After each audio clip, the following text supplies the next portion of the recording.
Hey everybody, it's Atheist for the Cause, and I've got an interesting story to tell you. I was out in my Trump gear and ran into a little situation where I ended up having to call the police, or I guess I should say I chose to call the police. Now, so I went and I went to Taco Bell. I was getting something to eat. I'm wearing my Trump shirt, a red inaugural shirt, excuse me, and I've got the Make America Great Again hat on, the red one, the standard one.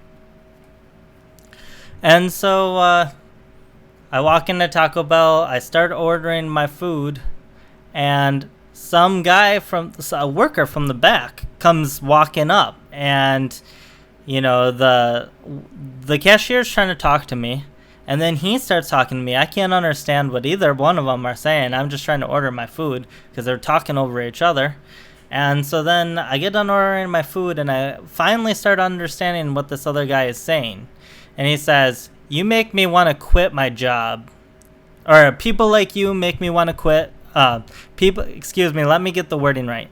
"People like you make people like me want to quit our jobs." And I'm like, okay. Why, sorry about that. Why do people like me make people like you want to quit your job?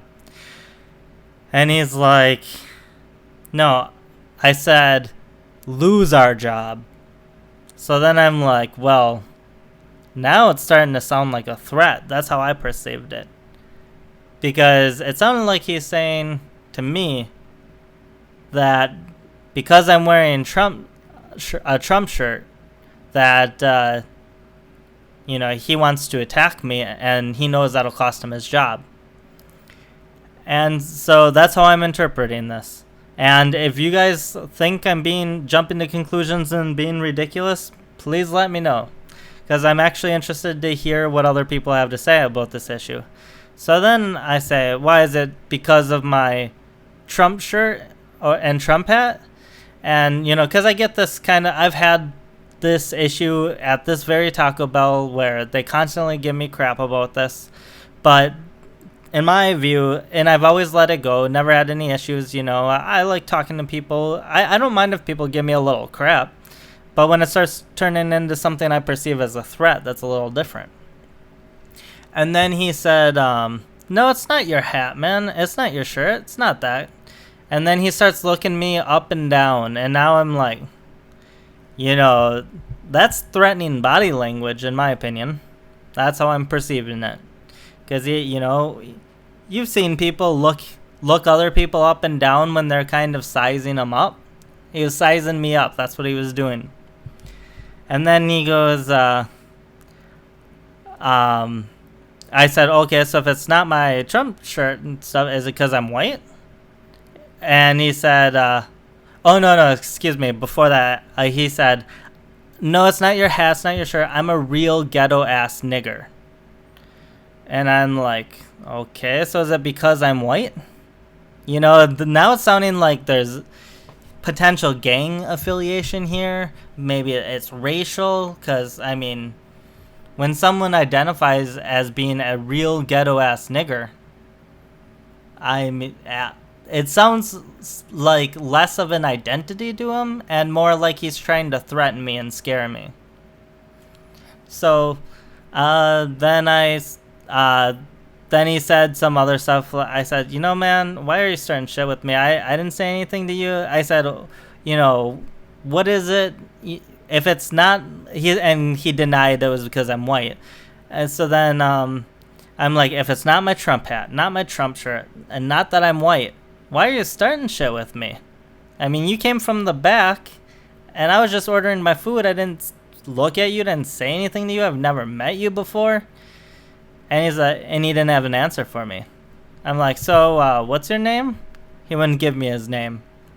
So then I went and, he ended up saying, like, "There's the door, you can use it," and asked me if I was by myself, and he didn't explicitly kick me out, but I said, "Nah, I'm going to sit down and eat my food, and then I'll leave." And then he's like, okay, go do that and get on my face. And so I viewed this as a threatening situation, but I don't, I didn't think he had like a gun on him or something because he was working. And so I was just keeping my eye out to make sure that he wasn't going to attack me or something. But I finished my food, and then I went home, and I, called the non-emergency police number and filed a complaint. And we had a situation, and the police said that effectively it wasn't actionable because you can interpret this multiple ways. And then one of the officers started getting really ridiculous, because he started telling me that I think he was trying to reach me on the Trump level. Like, he knows I'm a Trump supporter, so he thinks that I'm like a huge free speech advocate and stuff, which I am for a free speech, but he's trying to connect with me on that level. So he started to say things like, this guy can say whatever he wants, and that's free speech and all of that. And he tried to argue that I must not have actually felt threatened, because if I did, I would have left instead of eating there. And I'm like, that's based on a faulty assumption, because I'm not going to let someone push me around and, scare me out of all these establishments just because, they're anti-Trump or whatever the problem is, and they're being threatening when I didn't do anything wrong. And so then, and this cop's just like escalating the situation for no reason and keeps blaming me for stuff, even though I didn't do anything. Literally, I was just ordering my food, and I was even ignoring him after he originally came up. But he just continued. Like, I wasn't even understanding what he was saying at first. And then once nobody was talking and he kept on, then I started understanding. So to make all these assertions towards me, I thought was a little ridiculous. So then the cop tells me, and there's two officers there. One officer got real quiet, and after this, because he said, the other officer said that he could have told me that he would, attack me, and he could have said basically anything, that he was gonna hurt me and punch me and all, jump over the counter and hit me. I think those were the exact words. Like, he could have told you he was gonna jump over the counter and hit you, and we wouldn't be able to do anything about it. And I'm like, that's assault. I mean, this cop is literally explaining assault to me. I'm like, assault just isn't physical. I mean, assault is verbal too. If someone tells you that they're gonna attack you, that's breaking the law. And he's like, no, it's not. Look up the statute. I'm like, come on, officer. I appealed to the other officer. I'm like, officer, can you please correct the record here? Because I'm like, are you telling me I can go around and tell other people that I'm going to go and hit them and stuff, and you're not going to do anything about that? That's a clear violation of the law. And tell me if I'm wrong. So the other officer, he didn't want to, obviously take my side over his partner's side. But this whole situation was ridiculous. And this cop started up with this after everything was over. The other guy had already left, and then they came talking to me and said, okay, we're not going to do anything, blah, blah, blah. And I understand why they didn't do anything, because I can see why it wouldn't be actionable. At the same time, I want to get it on the record. If it makes it harder for him to do something to me, because then we can say, oh, this incident happened right before, and it could be connected to that. So now he's not likely to do anything to me. And just the fact that I talked to the police, I think, offers more protection. But I just thought it was ridiculous that this officer's starting all this crap after the situation was basically over. I had already gotten my ID back and all of that. And so, anyways, that's what I've got for you. Let me know what you guys think. Kind of crazy, but man, I've been running into lots of stuff. Pre-election, I ran into a lot of this stuff, and then post-election, right away, I ran into a little bit, but it wasn't like threatening stuff. It was like workers wouldn't give me my food. They'd pass it around, and then my food would be cooling off, and then they'd eventually someone would step up and give me my food, and after it was like cooled off a bit, and they all laughed and thought it was funny, or they'd make fun of me for wearing a hat or whatever that said "Make America Great Again." But never had I run into a situation where I felt like this was actually a threat. And lately I've been running into more of these like minor situations that are starting to escalate more to even pre-election, I would say. And so the environment for politics, it's kind of weird because pre-election, there were a lot of issues. Post-election, a lot of them kind of died down in my area, and then now, like, out of nowhere, they're kind of jumping up again.